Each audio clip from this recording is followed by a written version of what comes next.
തിരുവനന്തപുരം നാവായിക്കുളത്ത് ഭാര്യയെ ഭർത്താവ് തലക്കടിച്ച് മണ്ണെണ്ണ ഒഴിച്ച് തീ കൊളുത്താൻ ശ്രമം. വെള്ളൂർക്കോണം സ്വദേശി മുനീശ്വരിയെ പാരിപ്പള്ളി മെഡിക്കൽ കോളേജിൽ പ്രവേശിപ്പിച്ചിരിക്കുകയാണ്. ഭർത്താവ് ബിനുവിനായുള്ള തിരച്ചിൽ തുടരുന്നു എന്നതാണ് പുറത്തുവരുന്ന വിവരം. ഷഫീദ് റാവുത്തർ ഞങ്ങളുടെ പ്രതിനിധിയുണ്ട് തിരുവനന്തപുരത്ത് വിവരങ്ങളുമായി. ഷഫീദ്, ഇത് കുടുംബ കലഹമാണോ ഈ കൊലപാതക ശ്രമത്തിലേക്ക് നയിച്ച കാരണം?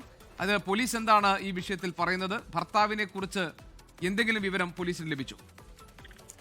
കുടുംബ പ്രശ്നങ്ങളാണ് അക്രമത്തിന് കാരണമെന്നാണ് നിലവിൽ ഇപ്പോൾ പോലീസ് പറയുന്നത്. തിരുവനന്തപുരം നാവായിക്കുളത്താണ് ഈ ക്രൂരമായിട്ടുള്ള സംഭവം നടന്നത്. ഭാര്യയെ ഭർത്താവ് തലക്കടിച്ച് മണ്ണെണ്ണ ഒഴിച്ച് തീ കൊളുത്താൻ ശ്രമിക്കുകയായിരുന്നു. നാവായിക്കുളം വെള്ളൂർക്കോണം കശുവണ്ടി ഫാക്ടറിക്ക് സമീപം കൈപ്പോത്തുകോണം എന്ന് പറയപ്പെടുന്ന സ്ഥലത്ത് ലക്ഷ്മി നിവാസിൽ ബിനുവാണ് ഭാര്യയോട് ഈ അക്രമം കാട്ടിയത്. ഈ ഭാര്യ 40 വയസ്സുള്ള മുനീശ്വരിക്ക് ഗുരുതരമായി പരിക്കേറ്റുണ്ട്. ഇവരുടെ തലയ്ക്കും കാലിനും പരിക്കേറ്റു, തലയ്ക്ക് പൊള്ളലേൽക്കുകയും ചെയ്തിട്ടുണ്ട്. ഇവരെ പാരിപ്പള്ളി മെഡിക്കൽ കോളേജിൽ പ്രവേശിപ്പിച്ചിരിക്കുകയാണ്. ഈ സംഭവത്തിന് ശേഷം ഇവിടെ നിന്ന് സ്ഥലത്തു നിന്ന് രക്ഷപ്പെട്ട ബിനുവിനായി പോലീസ് അന്വേഷണം ഇപ്പോൾ വ്യാപിപ്പിച്ചിട്ടുണ്ട്. ബിനു ചില സുഹൃത്തുക്കളോടൊപ്പം മറ്റൊരു രഹസ്യ കേന്ദ്രത്തിലാണ് എന്നുള്ളതാണ് പോലീസിന് ഇപ്പോൾ ലഭിച്ചിരിക്കുന്ന വിവരം. ശരി, ഷഫീദ് റാവുത്തറാണ് വിവരങ്ങൾ നൽകിയത്.